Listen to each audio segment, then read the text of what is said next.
And welcome back to Fantasy Sports today here on SportsGrid. Fantasy baseball season underway here on the grid. And on this show, Craig Mish along with George Kurtz. We'll preview the American League East now, jump over to the Baltimore Orioles, a team that certainly is absolutely loaded in this lineup from start to finish. And they even added to it in the offseason by getting Tyler O'Neill, who's now actually well-traveled, you would say, George. What, 3 teams in 3 years for O'Neill, who's going to bat in the middle of that lineup? My gosh. I mean, if healthy is always the thing with him, but my gosh, if healthy, it's 100 runs driven in, George, on this team. Gunnar Henderson, MVP candidate, first-round pick in fantasy baseball, leads it off. Adley Rutschman, Ryan O'Hearn. I mean, you really can't go wrong. Mountcastle's a big home run threat. Westberg really good at the bottom of the lineup. And by the way, Jackson Holloway, he's going to start batting ninth. But who knows?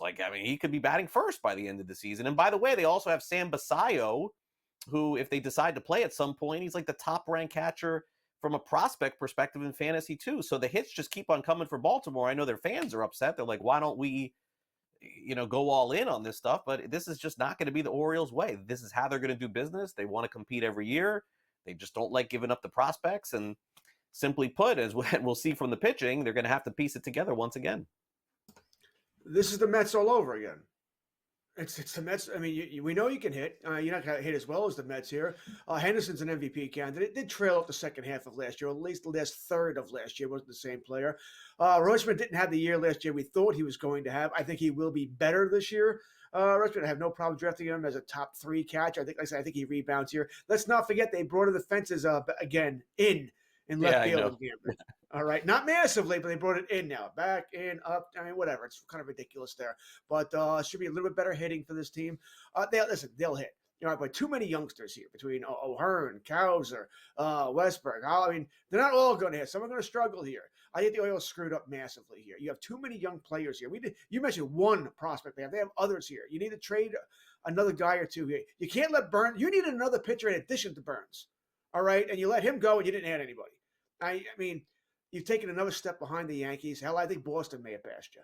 All right, so I'm just disappointed, Craig, because I think they made a huge mistake. They had a chance to really go for it. Really, yeah.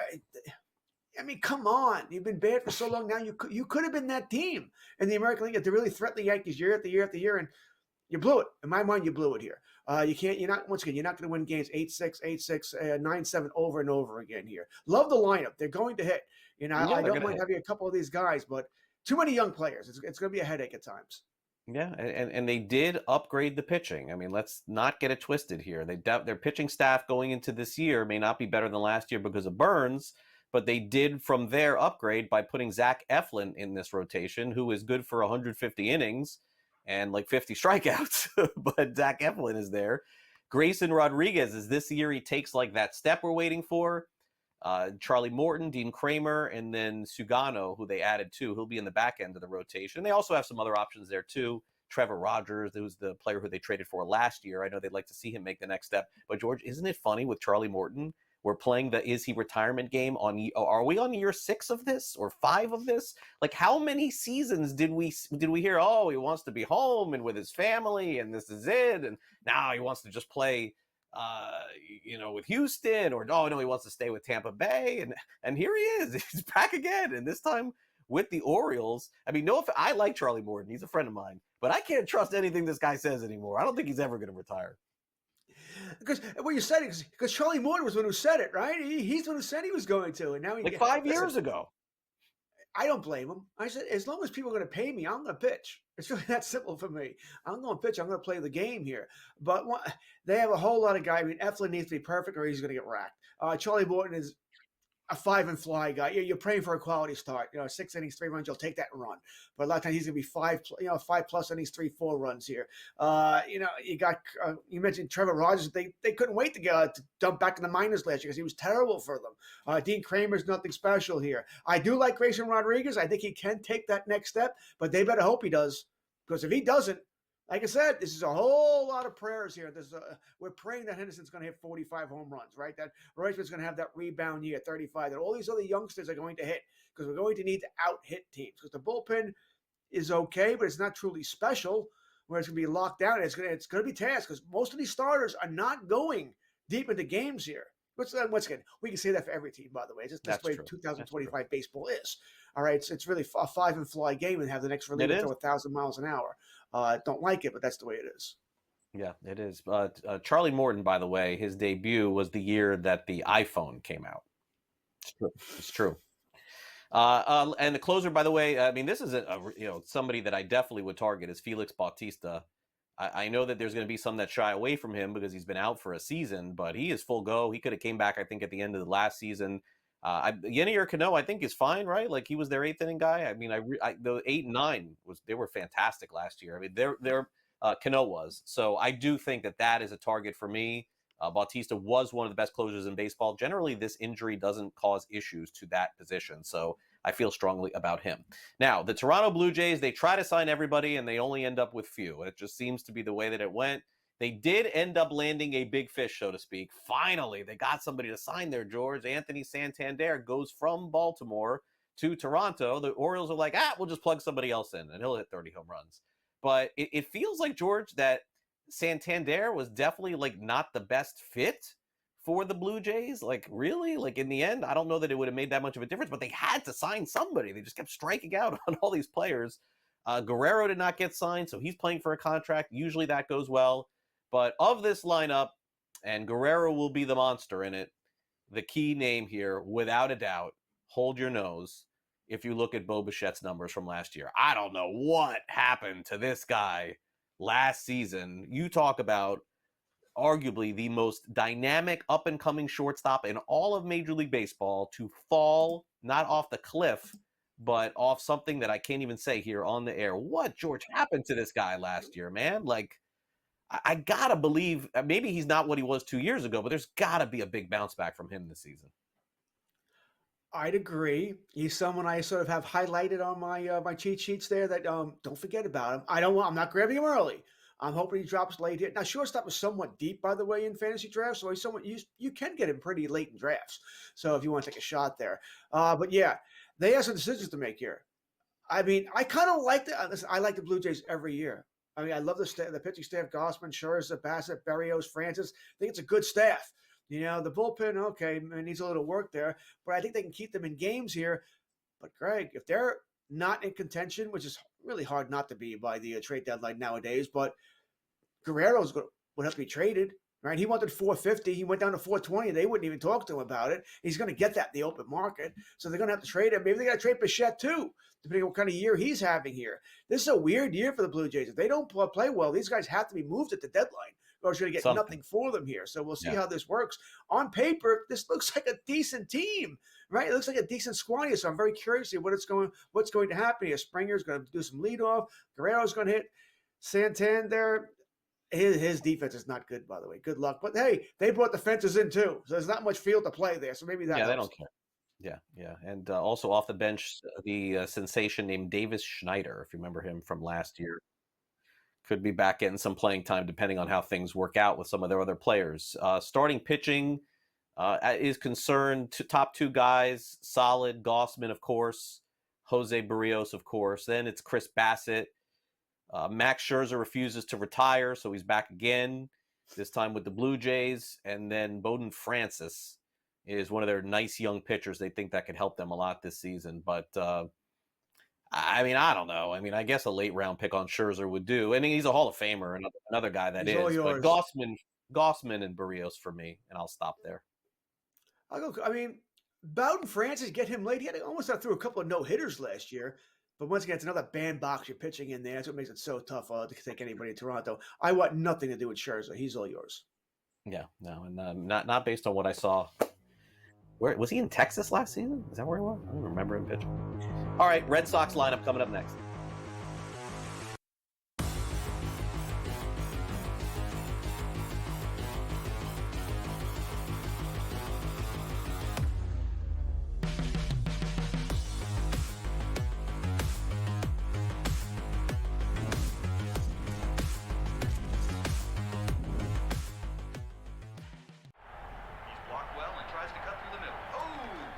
Your gut says Miami is going to win, and you should take the over. Your gut also said your NFT selfies would only go up in value. They didn't. But your head is on SportsGrid and knows the QB is in concussion protocol. The backup has a 45 QBR against the zone coverage. The New York D has the most sacks in the league. So yeah, trust your head. It's smarter to be on SportsGrid. You watch playoff games. The playoffs are all that matter. The league's got an issue. They just don't want to admit it. They brag about how huge they are, how global they are, ratings are through the roof, profits are through the roof. I mean, between the NBA and NHL lying about their ratings and the money they make, I'm sick and tired of it. Pharrell, Coast to Coast, only on SportsGrid.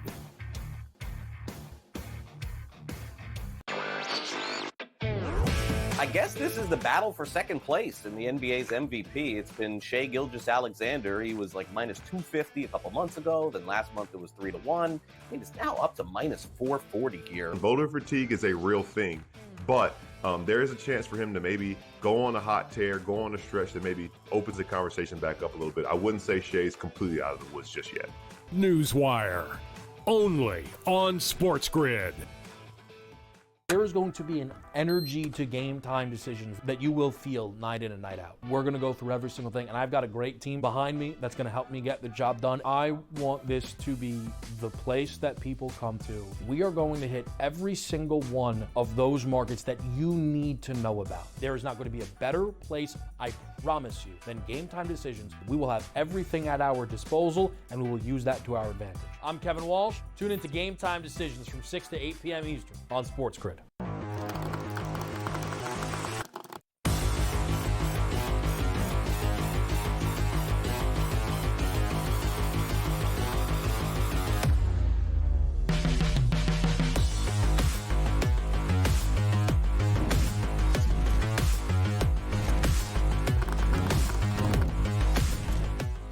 All right, welcome back to Fantasy Sports today. At least Red Sox fans were not complaining this offseason as they've complained, it feels like, every offseason the last several years. Can't do it this year. They made some trades and made some signings that have definitely made them better, at least on paper. And now that Alex Bregman is there, you look at this 1 through 4, it is really solid. Duran, who's now, a star basically in baseball and in fantasy too, stealing the bases that he does, followed by Devers, Bregman, Tristan Casas, Yoshida, they'll hope for more from. Trevor Story is back. They'll hope for more from him, too. And then you have Abreu, Connor Wong, and a player that I like a lot, by the way, is Ceddanne Rafaela, who had a really nice season last year. I know that they don't like his strikeouts, George, but he does everything. He's played the infield. He's played the outfield. And so Boston's in a position now to compete again. We'll get to their pitching, which is better, too. But the Bregman signing was really the icing on the cake. I know they got the drama going on right now. It doesn't really affect us for fantasy. It affects it more for reality. But Bregman, to me, George, is the fascinating name here. He's on a 1-year deal. He can opt out if he has a good year. And I expect him to. I think he's going to be great for them. Yeah, I agree. Another player I don't really like all that much for obvious reasons. But I think his nose in Boston, granted that was against the Boston pitching staff, are fantastic, hitting in Fenway. It's hard to see how it hurts him. All right, I think he's going to hit there. I think his home runs are going to rise. Maybe not dramatically. He hit 26 last year, so maybe he gets to 30. The RBIs, the runs. Listen, that top 4 in the order is going to mash. All right, they should have no problem putting up runs up on the board. The end of the line, middle of the line is a little bit more questionable here, but I guess you can't fix everything in one season. And by the way, I don't blame Boston fans for being upset. How you ever let a player like Mookie Betts or you trade him away is beyond me. Just beyond me. All right, that's a guy you'd be thrilled to build your team around. And so they got pretty much nothing for him. But I said Duran, Devers, Bregman, they're all gonna put up big numbers here. I have question marks about someone like Yoshida. I think he's about done. Has nothing left there. Story, same thing. And by the way, I know we joked earlier in the show, so I wasn't joking about Devers has to move off third base. And one of the reasons why he has to move off third base is because they have a top prospect in Christian Campbell. And assuming he's ready to play, he needs to play second base. And if he's ready to play opening day, this is why this needs to happen. You're a much better team. That lineup now gets stretched out another one. So I kind of really like this as far as that's concerned here. I think the Red Sox made a lot of good moves. I don't think they're there with the Yankees. But I think I can make a pretty good argument that they're now ahead of the Orioles for number 2 in this division. Yeah, and could be climbing. They also have a young prospect named Roman Anthony and also Marcelo Meyer, who are getting closer to the big leagues. I mean, this is one of the top young prospect organizations in baseball. And then you can't argue with what they did on the pitching end, George, too. They were just tired of throwing these nobodies out there late in the season. So they went ahead and made the trade for Garrett Crochet. They signed Walker Buehler. Remember, they acquired Giolito, and he missed last year. So they do have a nice young staff. When Bayo is healthy, he has been a guy too. Tanner Houck has been solid. I mean, this starting rotation is better than Toronto and Baltimore, George. I mean, I will say that. I mean, Walker Buehler, I literally have no idea. If he's anything like he was at the end of last season, this is an absolute steal. And he's on a show-me deal, too, on a one-year deal, I believe. So, I mean, you think about it, Crochet at the top, Walker Buehler at the top, Bayo, who's so good, too. I mean, there is no comparing Baltimore's and Toronto staffs. But the injury risk is greater on this team than it is the others. And you got some younger players here. Listen, I agree with you. All right, there's a lot of upside here. I don't really care about Giolito. I think he's done. Crawford's a nice depth guy. Buehler, I'm a believer in Buehler. Okay, as anybody who plays in fantasy leagues, I mean, I have him in every league. All right, I seem to always have Walker Buehler. So I believe in him. But hey, you're pitching at Fenway now. You know, and it can take some adjustments too. All right, so we'll see how he does there. I like Bello. Bello and Houck pretty much, I think, are upside guys. Crochet is an ace. So I really like what Boston has done here. All right, I think they're gonna be a good team. I truly do here. If everything hits, by the way, they're gonna be a very good team. Listen, it's rare that everything hits for you here. There will be injuries, and that's where I wonder about Boston. You know, when injuries hit, and they will, what do? You know, are they now back, Craig? You know, with the being, where we'll get somebody. They're close. We'll go out and spend it. We'll get somebody. You already mentioned their top prospects. They have a strong farm system. This is another team that can go out and get anybody they want if they want to be that team. So I'm curious to see what direction are they going. Are they going to be now? Are they going to be the old Boston Red Sox? You know, or are they still in that? Maybe yes, maybe no. We want to save money, keep the prospects, and keep the salaries down here. So I'm curious to see what direction they're going to go in. Yeah, you know what kind of emphasizes the point here with all these young players that we're talking about? I mean, and I understand he made the Mookie Betts trade, but George, what were they doing letting go of Chaim Bloom? Like, all of these players were Chaim Bloom, you know? And I guess we shouldn't be surprised that the Cardinals snatched him up and he's going to be their GM next season, because his fingerprints are all over this thing, not over all the guys that they signed and traded for and this year too. But, I mean, when you think about it, the reason why they're in this spot is because of the players that he drafted and developed, and now he doesn't get to see it through, but he will in St. Louis next season. All right, so closer-wise here, they got a debate going here, George. Who is the closer? Is it going to be Liam Hendriks or Aroldis Chapman?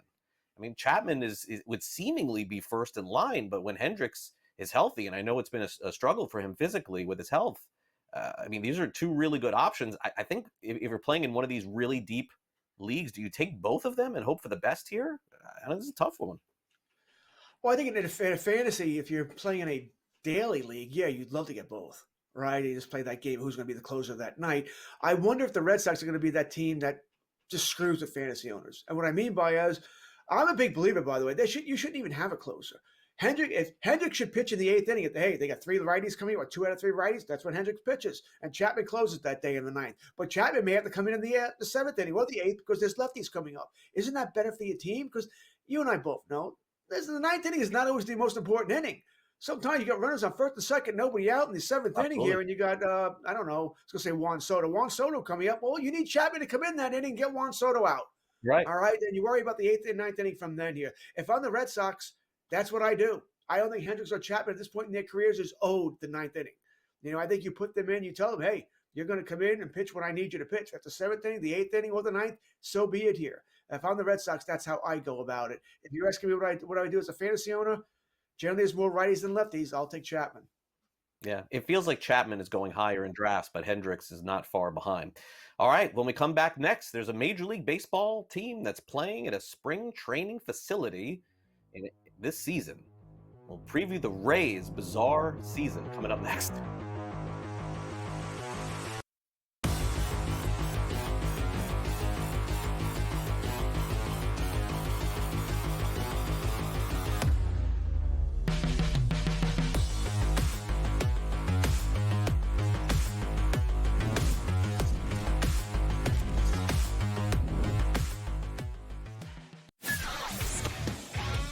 You have Duke the 1, Houston the 2. They're the 2 best defensive teams in the country. I want to see them play for the right to go to the Final Four, because I think that would be a kick-ass game. Duke is really great on both ends of the floor. You know, they can score and they can defend, and that's why they win by big numbers all the time, because they're really good on both ends of the floor. I don't trust Houston's offense. Pharrell Coast to Coast, only on SportsGrid. I talked about AZ Fudd a lot, folks, and said when she got back from that knee injury, remember, it's the second ACL tear she's had in her career, that she was going to be a difference maker. UConn is plus 330. They're not going to get challenged again in the Big East until they come out of conference play in the conference tournament. I still like them at plus 330 to win a national championship. Betting above the rim, only on SportsGrid. I feel when I look at this Arizona team, I don't take them serious as a national title threat, because you're asking Caleb Love to bottle magic that I just don't even think exists.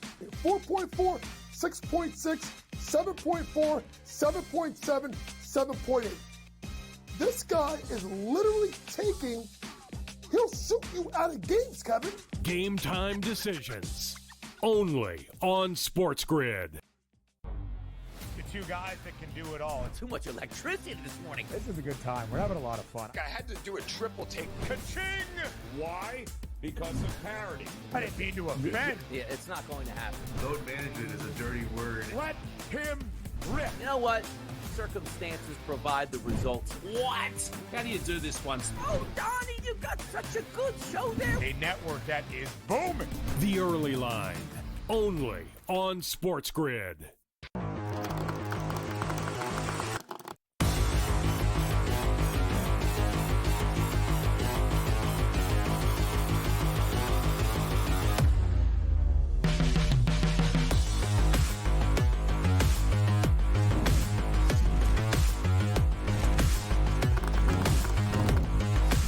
You know, George, I have so much respect for the Rays organization that it pains me to say that this is my least favorite team every year in fantasy. I can never figure out who in the world is going to play on this team.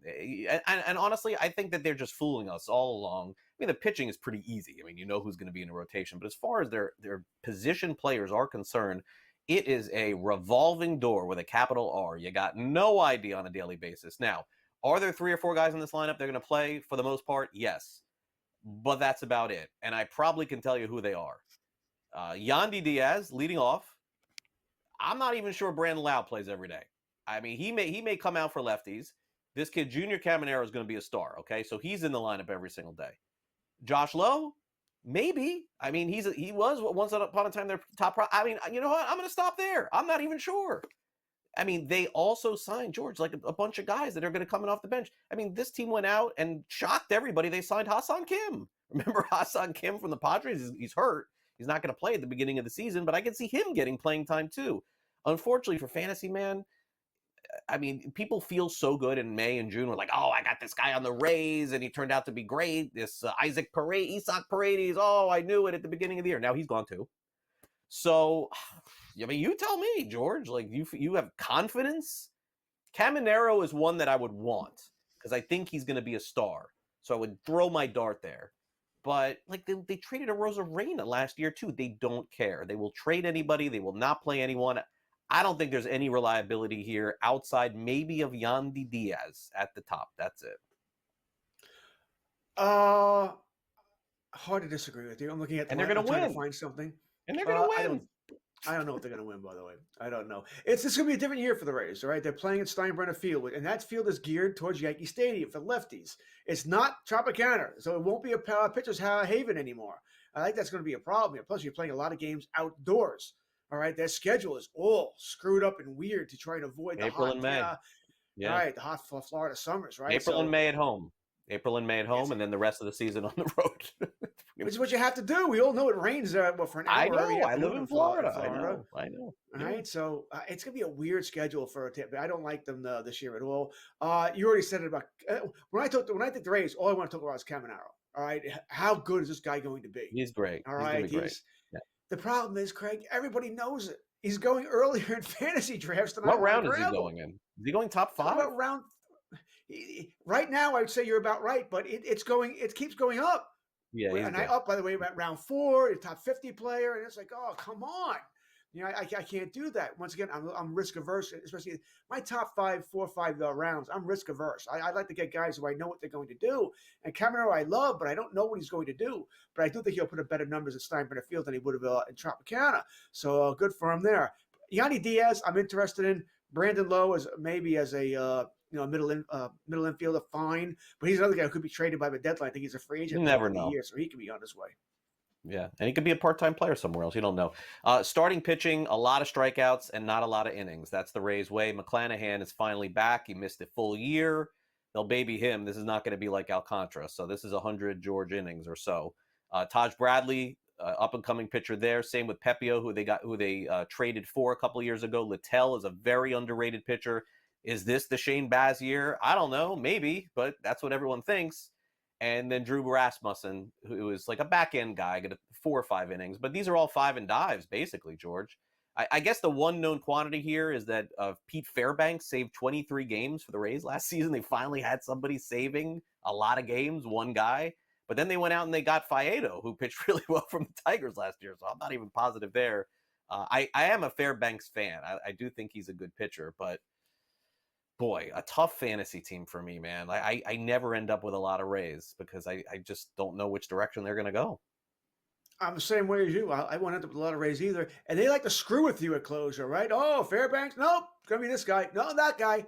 They're a team that sort of goes matchup, which, once again, I think that's the way to go here. It's bad for fantasy, but good for the team here. So Fairbanks is the guy I would draft. But I would be like, I mentioned for 3 categories.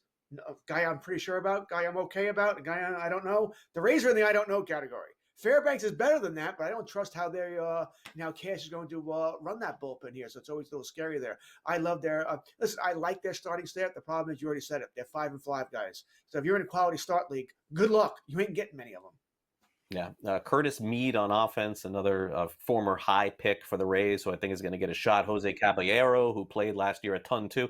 And don't forget about Ha-Seong Kim on draft day, people. Like, I mean, if this guy plays every day, I mean, probably not because it's the Rays. Go take a look at his stats from 2 years ago with the San Diego Padres. He was a star. Yankees are up next.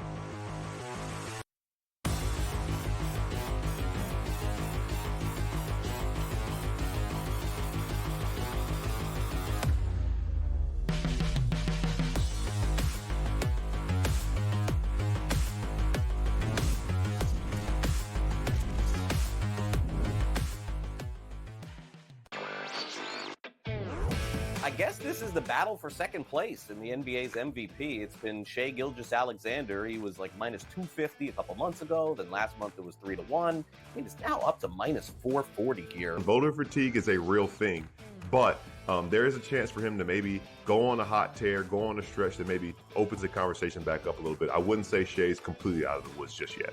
Newswire, only on SportsGrid. You watch playoff games. The playoffs are all that matter, and the league's got an issue. They just don't want to admit it. They brag about how huge they are, how global they are, ratings are through the roof, profits are through the roof. I mean, between the NBA and NHL lying about their ratings and the money they make, I'm sick and tired of it. Pharrell, Coast to Coast, only on SportsGrid. There is going to be an energy to game time decisions that you will feel night in and night out. We're going to go through every single thing, and I've got a great team behind me that's going to help me get the job done. I want this to be the place that people come to. We are going to hit every single one of those markets that you need to know about. There is not going to be a better place, I promise you, than Game Time Decisions. We will have everything at our disposal, and we will use that to our advantage. I'm Kevin Walsh. Tune into Game Time Decisions from 6 to 8 p.m. Eastern on SportsGrid. I talked about AZ Fun a lot, folks, and said when she got back from that knee injury, remember, it's the second ACL tear she's had in her career, that she was going to be a difference maker. UConn is plus 330. They're not going to get challenged again in the Big East until they come out of conference play in a conference tournament.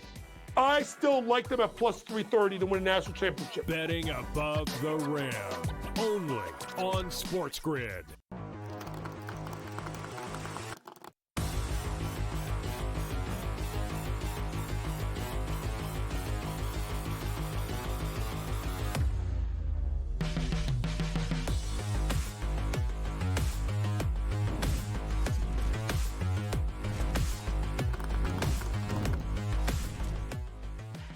we've reached our New York Yankees portion of the show, so I can just turn this over to George, maybe, for a lot of complaining, or we could just go through it like the other teams. My preference would be just to continue on here on Fantasy Sports Today.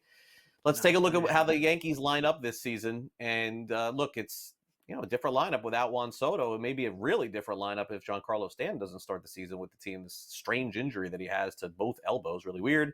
The Martian, Jason Dominguez, is going to play a lot at the beginning, no doubt about that. Aaron Judge is back again, of course.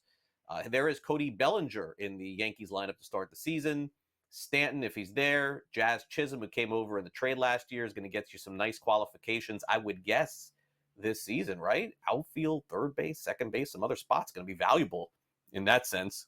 Goldie, former MVP at first, and then the back end of the lineup, Austin Wells, Anthony Volpe, who is really good, but maybe not exactly who we thought he would be, and then you have Oswaldo Cabrera at third base. But my gosh, George, like you can kind of talk yourself into, okay, they signed Goldie and they got Bellinger, and you're like, that's going to soften the blow a little bit with Soto being gone. But if Stanton is out too, I mean, you tell me, like, what direction do they go from there? And maybe I should just go back and look at every year with Stanton because he's missed a lot of time. But he usually starts the season with the team on opening day. It doesn't appear that that's going to happen this time. Yeah, usually it's around May when he suffers his first injury. Usually it's a leg injury, right? With Stanton running the bases, and here we go. Like I said, it's always a running joke. Stanton's going to get hurt. Now it's going to happen for opening day. Both elbows. He's calling it tennis elbow, but a severe pain. He hadn't swung in 3 to 4 weeks. Yeah, he'll start the season on the IL, and we'll see when we get him back. It's frustrating, but it's coming. It happens every year. I think what's more frustrating for Yankee fans, Craig, is that he had such a good playoffs. That he did. I think Yankees were finally starting to go, oh, wow, okay, Stanton, maybe he can, come that over to the regular season here. And then, he's hurt. Here we go again. And all that goodwill has sort of gone away here. All right, there's no Juan Soto here. Yankees want him, not going to happen here. Such is life, right? He took, the 765 from the Mets. He took the most money there. You got to move on. Yep. I like the addition of Cody Bellinger. I do. It's another bet I like, by the way. His over-under for home runs, 20.5. I'm taking that. Yankee Stadium. He's going to get that unless he gets hurt. He should get that pretty easily. And he's also batting behind Judge. All right. At least that's how I think the Yankees will go about that. So I like the Bellinger one. Goldschmidt, there is no bad one-year signing here. Maybe he has a rebound year. He did play better the last third of last season. So maybe he just had a bad first 2/3, what the Yankees are hoping for. But the Yankees also know, well, they can't be any worse than Anthony Rizzo, who was horrific last year, who couldn't field or hit. So at least they'll be able to field. So the Yankees will see what happens there. You mentioned Dominguez, you can still get him as a normal price in fantasy leagues. I think he'll be solid here. To be honest, as a Yankee fan, I wish the Yankees would play Dominguez in center field. He was not good in left field last year, and Bellinger can play left. And I would like the younger guy just to play a position where he's comfortable, so he's not worried about defense. But the Yankees don't feel the same way. They want to try him in left. We'll see. I agree with you what you said about Chisholm. Jazz is going to be great. All right, I have no problem with Jazz. But once again, don't play him at third. He wasn't very good at third. He wasn't terrible. He wasn't very good there either. Leave him at second base. You don't have a third base. It's his best position. I mean, it's not. I don't think it's. Yeah, I don't think it's particularly close. By the way, I saw him in Miami for many years. Look, he did his best playing center field. Okay. His best position was second. I thought he was going to win a Gold Glove there, and then they started messing around with him. Put him in center. Leave at second base. Leave at second base. Yeah, base. leave him. Go with your smorgasbord at that third base, right? And LeMahieu's done, but you need a third base, you don't have one right now. So as far as the pitching is concerned, the big signing was Max Fried, who I love. I think he's going to be a great Yankee. I really love that signing. I'm not going to take Garrett Cole. I'm just too worried that whatever happened last year could happen again. So I'm just not going to do that. I know you're not hoping for that. I'm not hoping for that, George. I'm just telling you, I'm not going down that road. Carlos Rodon, Luis Hill, Clark Schmidt, and then Stroman in waiting. They got rid of Cortez. They didn't want to have 7, so at least they only have 6 going into the camp, into the spring season. And that's probably the biggest worry. And by the way, I agree with you about Cole. I would be very wary. I mean, in my home league, I got him in the 6th round, so I'm going to keep him. So I'll have no choice there. But drafting him, I would be very wary because with that injury there. He doesn't seem to be the same Cole anymore either, by the way. I think he's more of closer to on that border of SP1, SP2, rather than a pure SP1. So I'd be careful. Fried will be fine. Rodon he was good last year. We'll see. Louis Heel, we know he had the one Rookie of the Year. Clark Schmidt was good, but as you were sort of saying there, the Yankees, by the way, once they suffer injuries, and they will, they don't have a lot of depth at starting pitching. All right, Stroman, I don't think will be there come opening day. They'll find a way to move him out. And then you talk, it's the Will Warrens of the world, Brubaker. Carlos Carrasco was with the organization. So there's a lot of question marks if they suffer, more than 1 or 2 injuries in their rotation. Something Yankees have to look out for. I'll tell you, now to talk saves here a little bit, Luke Weaver finished the season as the guy getting saves. And I do think that he may have the most value of those closers. George, I was really surprised that, I'll tell you this, when the Brewers let someone go, I get a little worried. I do. I get a little worried. I'm like, what's up? Because I thought Devin Williams was like the best, man. Like, I mean, he has a pitch that's the airbender, whatever it is unhittable. And it is a perfect spot to be a closer on the Yankees. But I'm just keeping it real here. There are some organizations that it bothers me when I see them let a player go, and he is one of those. Sort of get what you're saying. I think it's a trade where they didn't want to pay the closer because they, a small market team, blah, blah, blah. And listen, you got a pretty decent starting pitcher in Cortez, which you needed. All right. So I think Williams will be fine. Another one of those guys I think is, you can make an argument he's the number 1 closer going in, him or Clase. I think he'll be great. So not all that worried about Devin Williams. Listen, maybe they're still mad about the home run to Alonso last year that kicked him out of the playoffs there. I don't know. Yeah. So whatever it is. But I think Williams is going to be great with the Yankees. Do they need a closer? No. Weaver was fantastic. Matter of fact, if Boone might have pitched in the second inning in Game 1, the Yankees might still be playing in the World Series. I know, but that was not a position that Luke Weaver has ever, I mean, he thrived in it last year, and that's not to say it can't happen, but I don't know that I would feel totally reliable on it. I think where he's going now in drafts is where I would grab him, because if something would happen to Williams, he would definitely get another shot. But I mean, George, there's no track record whatsoever from his days at FSU or with the Cardinals or anywhere else that he's going to be closing games. And he just was thrown in that spot and did great. Yeah, I think it's a guy who's just 1 inning. He can max out. Fantastic. That sounds right. Worked out very well here. I mean, I agree with you. I mean, he's probably, it's a safer move for the Yankees to have him in the 8th or the 7th or wherever you need him. And there you go. You lock down the, theoretically, you're pitching, you now have a 7-inning ball game. Right, Weaver in 8th and Williams in 9th. So it should work out well for the Yankees there as far as Weaver is concerned. So I just think he was. I would have, I guess, in a perfect world, would have rather seen the Yankees pick up a third baseman rather than a closer. But hey, bullpen help is always good here. And the Yankees bullpen should be solid. I don't think it's great, mind you. Fernando Cruz, Tim Hill, they re-signed here for the lefty. Yep. Ian Hamilton, Mark Leiter, who Leiter was somebody the Yankees want to throw away immediately. Then he pitched so well in the playoffs. So weird year for Light. He was terrible for them during the regular season, but very well in the playoffs. F. Ross, remember, he missed all of last year with Tommy John. He's back as well. Solid bullpen. So listen, the Yankees are probably the best team in the American League. They're the best team in baseball. No, I have it number 3. Dodgers 1, Phillies 2, Yankees after that. But I don't know if it's nowhere from the Central. Yankees, listen, they own the Central, and the West has their issues. Question is, has Boston made enough good moves to catch him? Not yet. Probably not. Doesn't look like it. Aaron Judge last year, by the way, 58 home runs. He's a top 5 pick in every fantasy draft. Added 10 stolen bases to that. It just depends on what you are searching for. I don't see him going number 1 at all in fantasy drafts, but he's certainly in the top 3, top 5 of pretty much every fantasy draft this season. All right, so we go from team previews to a little buy or sell. So stick with us here on SportsGrid. More fantasy sports today is coming up next. And don't forget, you can catch Joe Pisapia and Matt Stryker same time, same place tomorrow morning, Sunday morning on Fantasy Sports Today. So stick around after this quick timeout. George and I will be right back after these messages exclusively on SportsGrid. This is Fantasy Sports Today.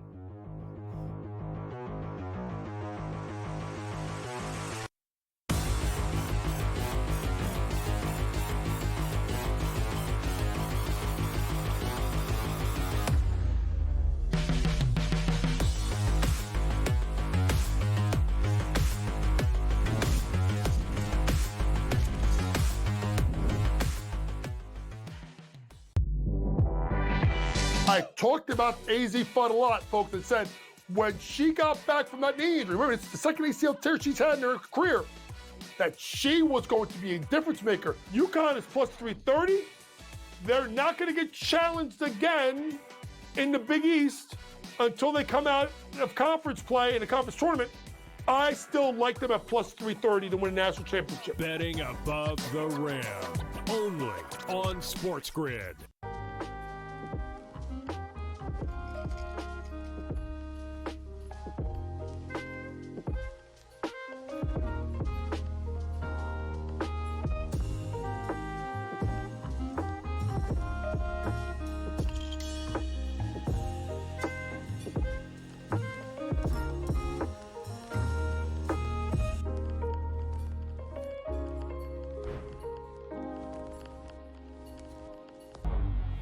Two guys that can do it all. Too much electricity this morning. This is a good time. We're having a lot of fun. I had to do a triple take. Ka-ching!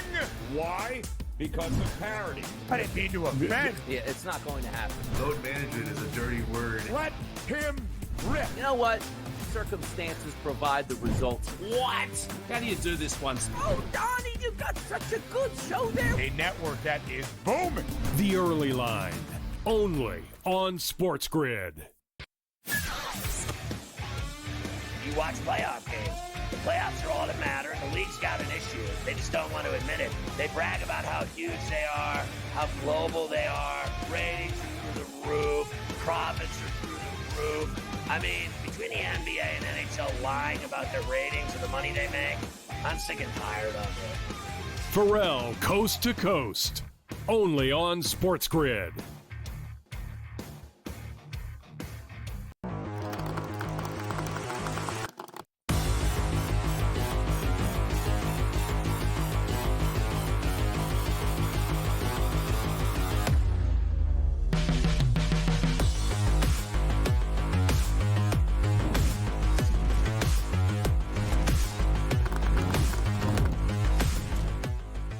And welcome back to Fantasy Sports Today as we get ready to wrap things up here on this edition of the show. We're going to play a little game of true or false, fantasy or reality is what we used to call it.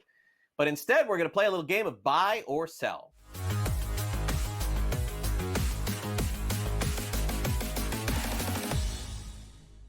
All right, let's get to the Boston Red Sox. They made news earlier in the week. Rafael Devers had a press conference and basically said, I ain't moving off third base. I'm a third baseman. I won't play DH. I won't play anywhere else. Alex Bregman was just signed, so how's this going to work out? Buy or sell, George? Devers will start more games at third than Bregman this season. Is that a buy or sell?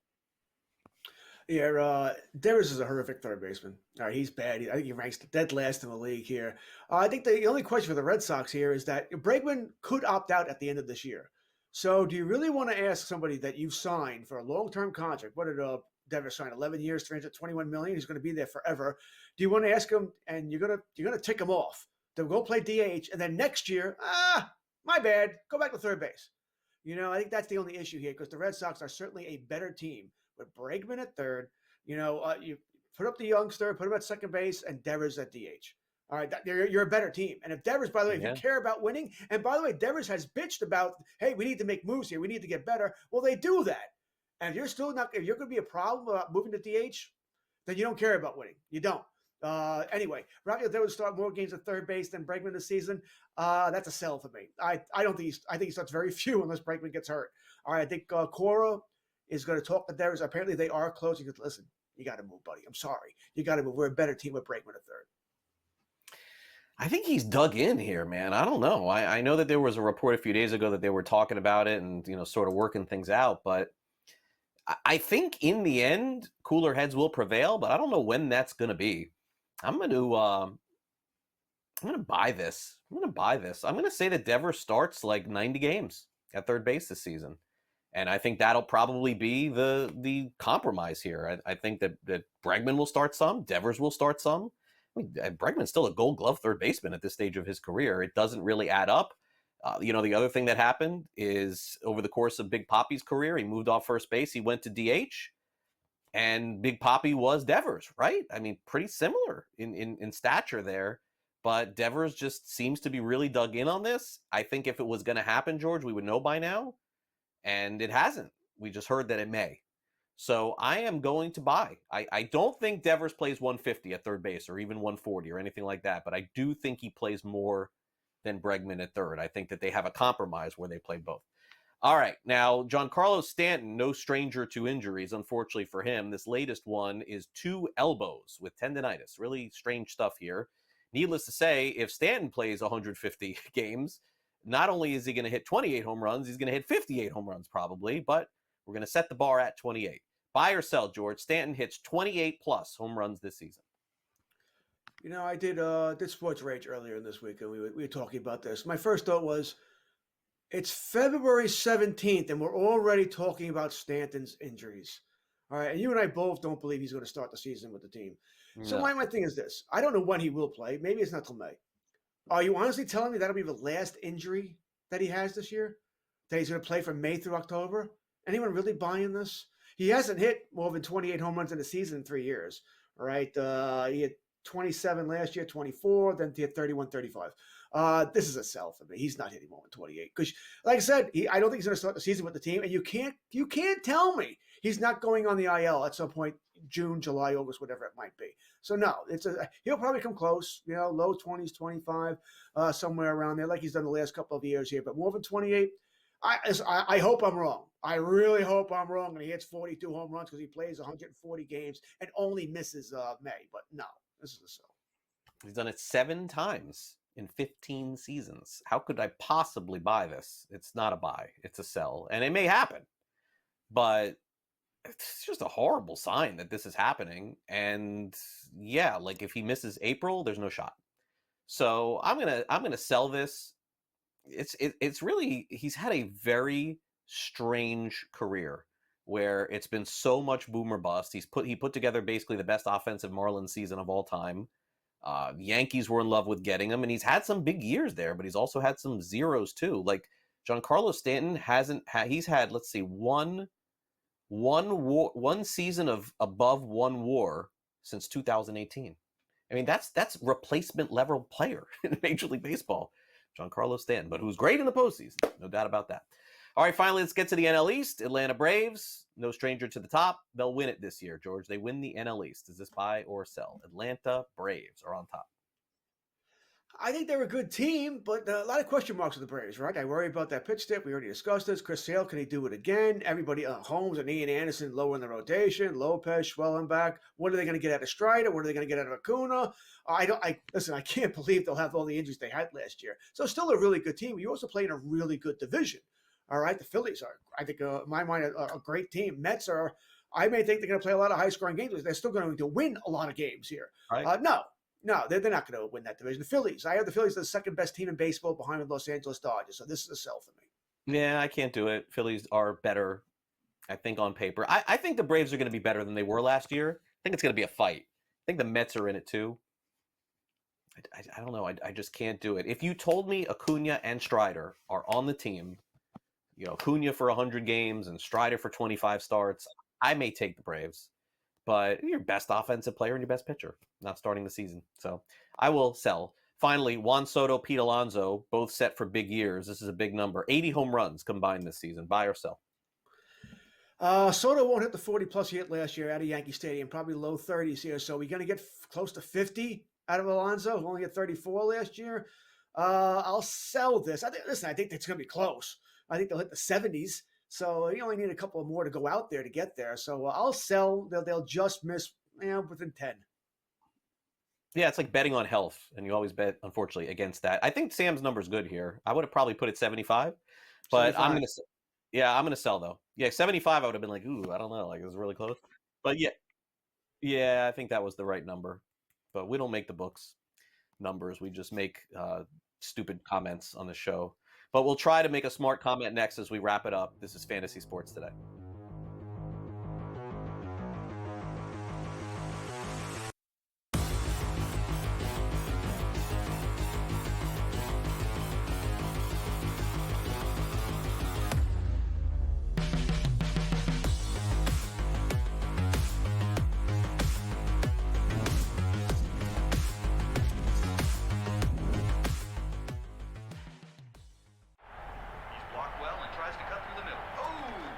Your gut says Miami is going to win, and you should take the over.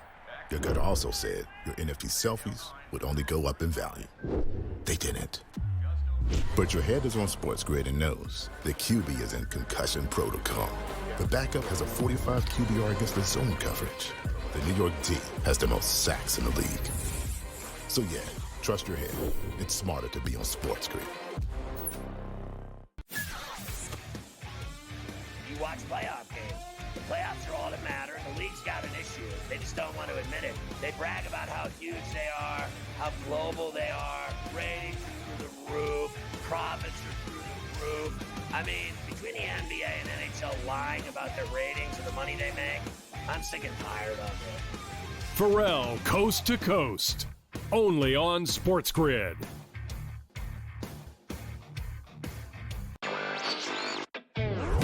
I guess this is the battle for second place in the NBA's MVP. It's been Shai Gilgeous-Alexander. He was like minus 250 a couple months ago. Then last month it was 3-1. I mean, it's now up to minus 440 here. Voter fatigue is a real thing, but there is a chance for him to maybe go on a hot tear, go on a stretch that maybe opens the conversation back up a little bit. I wouldn't say Shai's completely out of the woods just yet. Newswire. Only on SportsGrid. There is going to be an energy to game time decisions that you will feel night in and night out. We're going to go through every single thing, and I've got a great team behind me that's going to help me get the job done. I want this to be the place that people come to. We are going to hit every single one of those markets that you need to know about. There is not going to be a better place, I promise you, than Game Time Decisions. We will have everything at our disposal, and we will use that to our advantage. I'm Kevin Walsh. Tune into Game Time Decisions from 6 to 8 p.m. Eastern on SportsGrid.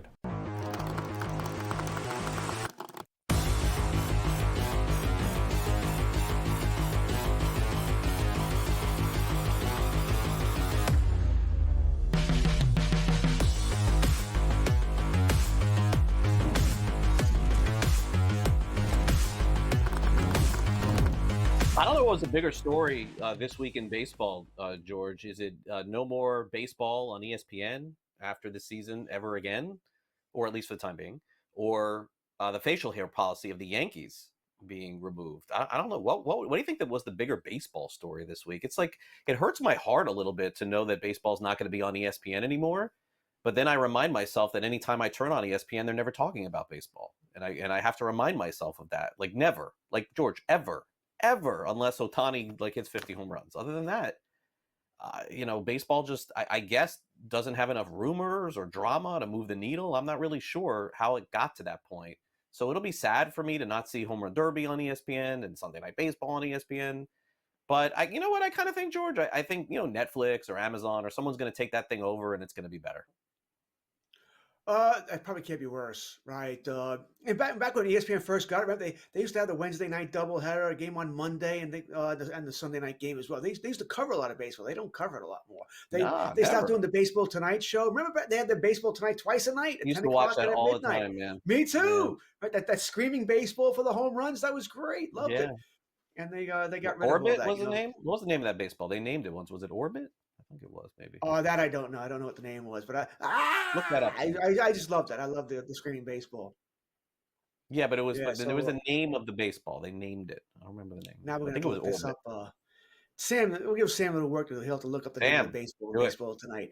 Orbit sounds like the right name. That would make sense for it to be named Orbit. But yeah, you had the Jason Stark, Tim Kirkjians, Peter Gammons back in the day. So it was a really good show here. The Yankee beard policy, by the way, getting way to listen. Yeah, I'm not clean shaven right now. This should have been done. I mean, it's just idiotic in my mind. I don't care if you're ZZ Top, as long as you're playing. I don't care what you have, what your beard looks like, your mustache, your dreadlocks, or the mullet going. Whatever. It was a dumb policy here. So I'm glad they finally they didn't get rid of it. They just opened it up a little bit here, and it's about time. The funny part about this is George referencing a group that not one person watching knows who he's talking about. Now I do. But no one knows who ZZ Top is, George, watching this. No one. You do, Sam? I think people know it's coming from the beards. I think people know who ZZ Top is. Wow, I'm surprised. Okay. So you know, Sam, a song by ZZ Top? What else? Boy, that's not even one of their more famous ones. Damn. Hold on. Aha! Aha! He doesn't know legs. He doesn't know sharp dressed man. Come on. Of course. How do you not know legs? James Wood. Here's SportsGrid 6.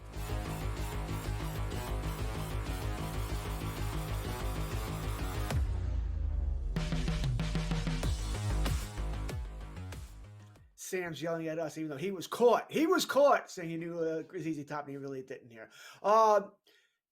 Major League Baseball, right? They're testing the ABS system, right? The automatic strike calling this week. Which, listen, I think it needs to happen. Everybody knows. I think they need to do it for every pitch. By the way, get it right here. I've seen it in independent league games, Greg, where the Long Island Ducks, they use it, and you don't notice it. By the way, the umpire has a little thing in his ear, like I have here, and he's told ball strike, we move on. So we're only getting 2 challenges. I think it's kind of silly here. I've seen it in the Yankee game yesterday where the pitcher called for it. He was off by like a foot. They're saying, by the way, pitchers should not call it a foot. And in the minor leagues, pitchers were almost always wrong. It's the catcher who should call for it, or the hitter there. So listen, I think it's a step in the right direction. I don't know why we're going to lose K-zone out of this. By the way, I like the K-zone on the broadcast, so I can see if how close it was to a strike. But say we're going to lose it. Sounds like to me like you don't want everyone to be able to see how many calls they're still missing, even with challenges in place here. But a step in the right direction. A lot of people are infatuated with these early drafts in fantasy baseball, and George and I always say we want to draft as late as possible. The opposite people say that they could get the value now by drafting the player. You mean like Wyatt Langford? You mean like that? Some of the stupidest stuff I've ever heard is in regards to that. Folks, the risk is much greater than the reward drafting now. There are no players that are moving up 6-7 rounds that are worth it to not take a player in the 6th or 7th round that ends up missing time. Folks, when you do your drafts, do it in March. Wait for the spring games to go off. Make sure you have the right team. The baseball season is a marathon, not a sprint. Not going to do this every week, but I wanted to get out of the way on the show today. Thanks again to George and for our producer, Sam. I'm Craig Mish. We'll see you back here for our next edition of Fantasy Sports Today next Saturday, 8 a.m. Eastern. Catch Joe Pisapia, Matt Stryker, Sunday morning, 8 a.m. Eastern. Have a great weekend, everybody. See you then.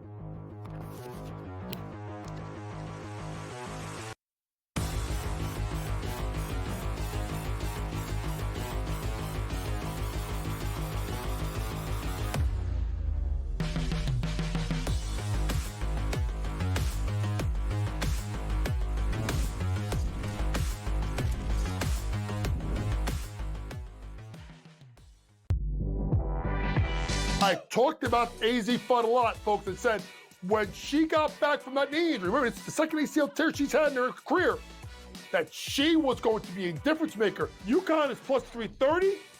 They're not going to get challenged again in the Big East until they come out of conference play in a conference tournament. I still like them at plus 330 to win a national championship. Betting above the rim, only on SportsGrid.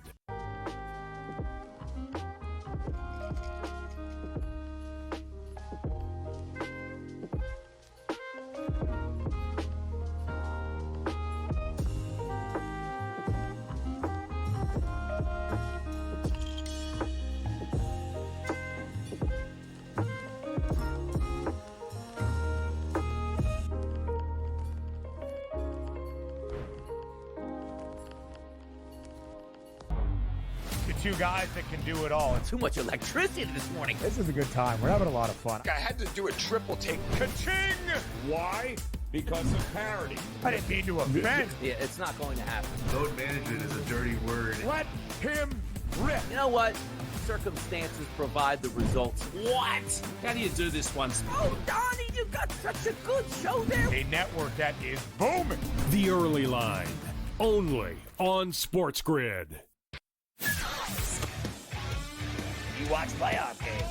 The playoffs are all that matter. The league's got an issue. They just don't want to admit it. They brag about how huge they are, how global they are. Ratings are through the roof. Profits are through the roof. I mean, between the NBA and NHL lying about their ratings and the money they make, I'm sick and tired of it. Pharrell, Coast to Coast, only on SportsGrid.